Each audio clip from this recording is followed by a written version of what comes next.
हम आपसे अभी से वो जो टॉपिक है उसी के इनिशियली जो उसकी बात हो रही थी, मैं चाहता हूँ उसको रैप अप करके कंक्लूड करके फिर हम बात करें करियर काउंसलिंग की। डॉक्टर साहिबा, बहुत ज़रूरी होता है अगर ये इंस्टीट्यूशन ही एक एक्सपेक्टेशन रियलिटी बेस्ड हो ना, तो आपके बच्चे भी आगे जाके खुश रहते हैं। आपकी अंडरस्टैंडिंग, आपके कॉम्प्रोमाइज़, आपकी कंपैटिबिलिटी हो, बच्चे रोल मॉडल समझते हैं आपको सिखाने की इतनी ज़रूरत नहीं पड़ती। बच्चे आपको देखते हैं और बच्चे उसको रेप्लिकेट करते हैं ज़्यादातर।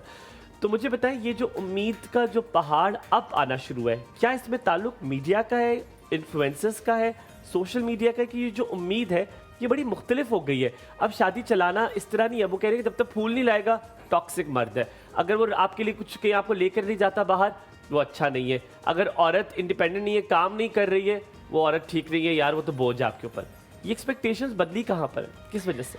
देखिए हमायूं, अभी जो आपने बात की है ना, वो सिर्फ पिंडी, इस्लामाबाद या बड़े शहरों की बात है, ठीक है। अभी अगर आप 50 किलोमीटर पिंडी से, इस्लामाबाद से या बड़े शहरों से बाहर निकल जाएं तो वहाँ पे सिनेरियो डिफरेंट है और काफ़ी हद तक वही ट्रेडिशनल जो रिक्वायरमेंट्स होती हैं या एक्सपेक्टेशंस होती हैं वही चल रही हैं।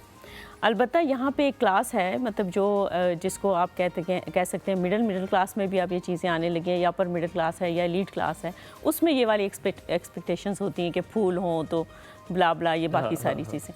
तो बाकी मेजॉरिटी जो है वो उसी तरह से है। जहाँ तक आप कह रहे हैं कि ये चेंज कैसे है, ये चेंज आने में देखिए इस वक्त एक हम जब ग्लोबल विलेज कहते हैं ना दुनिया को, तो जब आप ग्लोबली मूव करते हैं तो ग्लोबलाइजेशन के साथ जहाँ कुछ पॉजिटिव चीज़ें आती हैं, वहाँ से जो आपको तहज़ीब और तमद्दन है या कल्चर है वो भी आप इंपोर्ट करते हैं।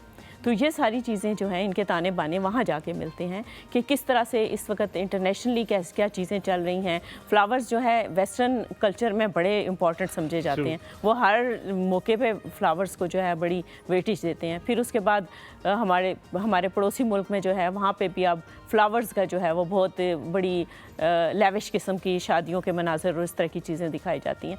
तो ये जो चीज़ें हैं ये हमारी नौजवान नस्ल को और स्पेशली ये जो इन इलाकों में, शहरों में जो बच्चे हैं उनको मुतासर करती हैं। डॉक्टर साहब, आखिरी में सिर्फ इसको कंक्लूड करने के लिए बताएं, आपको क्या लगता है कि शादी करने से पहले अपने पार्टनर में क्या देखना चाहिए? वो रियलिटी वाली expectations as a experience person जिसकी शादी को इतने साल हो गए, आपको क्या लगता है क्या चीज़ें देखनी चाहिए?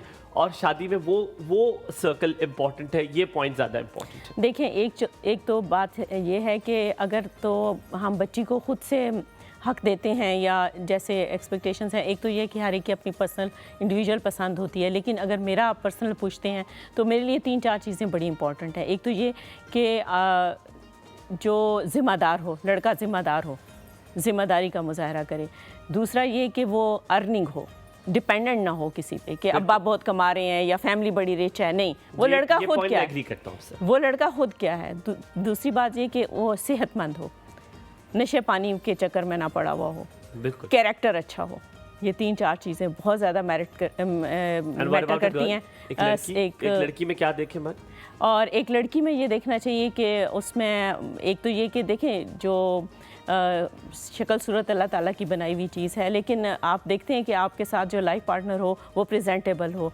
ये इसमें कोई कबाहत नहीं है, आप देखें, लेकिन वो बहुत सख्त स्टैंडर्ड सेट ना कर दें। लेकिन आप देखें उसके साथ बाकी सलाहियतें भी देखें, उसकी काबिलियत देखें, वो तालीम याफ्ता है अगर, तो फिर कुछ चीज़ों पे कंप्रोमाइज़ भी किया जा सकता है। इसके अलावा कैरेक्टर इसमें भी बड़ा स्ट्रॉन्ग होना चाहिए। ये 3-4 चीज़ें जो हैं, सेहत अच्छी होनी चाहिए।